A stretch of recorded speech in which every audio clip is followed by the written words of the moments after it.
ബലാത്സംഗ കേസിലെ മുകേഷ് എംഎൽഎയുടെ മുൻകൂർ ജാമ്യം റദ്ദാക്കണമെന്നാവശ്യപ്പെട്ട് സർക്കാർ ഹൈക്കോടതിയിൽ അപ്പീൽ നൽകാൻ തീരുമാനിച്ചിരിക്കുന്നു. സെഷൻസ് കോടതി വിധിയിലെ പിഴവുകൾ ചൂണ്ടിക്കാട്ടിയാകും അപ്പീൽ നൽകുക. അതായത് മുകേഷിന്റെ മുൻകൂർ ജാമ്യത്തിനെതിരെ സർക്കാർ നിലപാടെടുക്കുകയാണ്. അതിജീവിതയുടെ മൊഴിയെ അവിശ്വസിക്കുന്നതാണ് മുൻകൂർ ജാമ്യ ഉത്തരവ് എന്നാണ് സർക്കാർ നിലപാടെടുക്കുന്നത്. 15 വർഷം പഴക്കമുള്ള കേസെന്ന ലാഘവത്തോടെ ഇതിനെ കാണാനാകില്ലെന്ന് ചൂണ്ടിക്കാട്ടിയായിരിക്കും പ്രോസിക്യൂഷൻ ഹൈക്കോടതിയിൽ അപ്പീൽ നൽകുക. ഞങ്ങളുടെ ലീഗൽ കറസ്പോണ്ടന്റ് ശ്യാം ദേവരാജ് നൽകും വിവരങ്ങൾ. ശ്യാം, സ്വാഭാവിക നടപടിക്രമം മാത്രമല്ലല്ലോ ഇത്.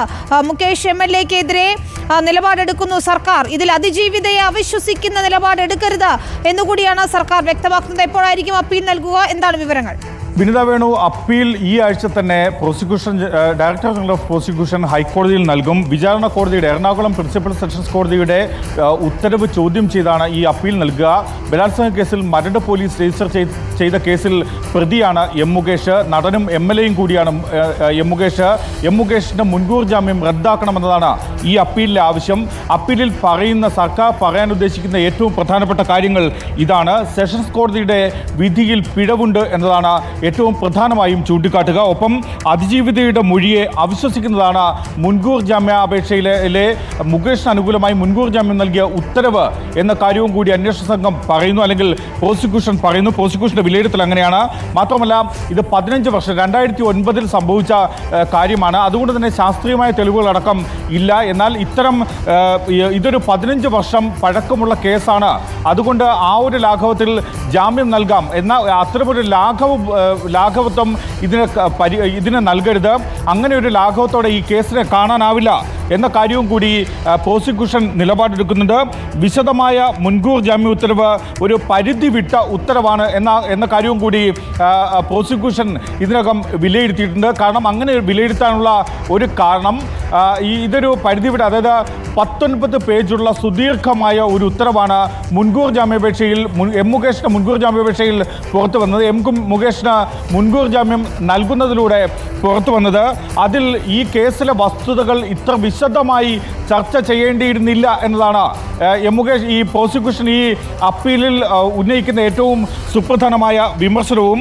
കേസിന്റെ വിശദമായ വിലയിരുത്തൽ ഈ ഘട്ടത്തിൽ അനിവാര്യമായിരുന്നില്ല എന്നുകൂടി പ്രോസിക്യൂഷൻ വിലയിരുത്തുന്നുണ്ട്. ഇക്കാര്യങ്ങൾ ചൂണ്ടിക്കാട്ടിയാകും പ്രോസിക്യൂഷൻ ഹൈക്കോടതിയിൽ അപ്പീൽ നൽകുക.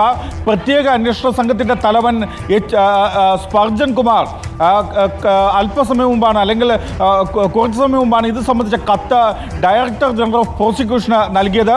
അതിൻ്റെ കൂടി അടിസ്ഥാനത്തിലാണ് ഇത്തരമൊരു വിലയിരുത്തലിലേക്ക് എത്തുന്നത്. മാത്രമല്ല, ഈ വിധിയുടെ പകർപ്പ് മിനിഞ്ഞാന്ന് പുറത്ത് വരുമ്പോൾ തന്നെ ഇന്നലെ പ്രോസിക്യൂഷൻ ഈ ഉത്തരവ് മുൻകൂർ ജാമ്യ ഉത്തരവ് വിശദമായി തന്നെ വിലയിരുത്തിയിരുന്നു. ആ വിലയിരുത്തലിൻ്റെ അടിസ്ഥാനം എന്നത് ഈ വിചാരണ കോടതിയിൽ പ്രധാനമായും പിഴവുകളുണ്ട്.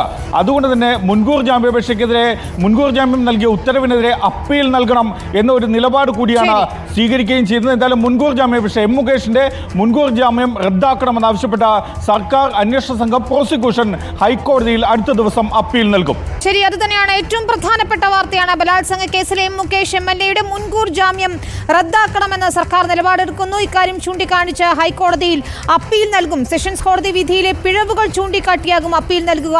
അതിജീവിതയുടെ മൊഴിയെ അവിശ്വസിക്കുന്നതാണ് മുൻകൂർ ജാമ്യ ഉത്തരവ്. 15 വർഷം പഴക്കമുള്ള കേസെന്ന ലാഘവത്തോടെ ഇത് കാണാനാകില്ലെന്നും പ്രോസിക്യൂഷൻ ചൂണ്ടിക്കാണിക്കുന്നു. ഇക്കാര്യങ്ങൾ കൂടി വിശദീകരിച്ചുകൊണ്ടാകും അപ്പീൽ നൽകുക എന്ന് ഞങ്ങളുടെ legal correspondent Shyam Devaraj report ചെയ്യുന്നു.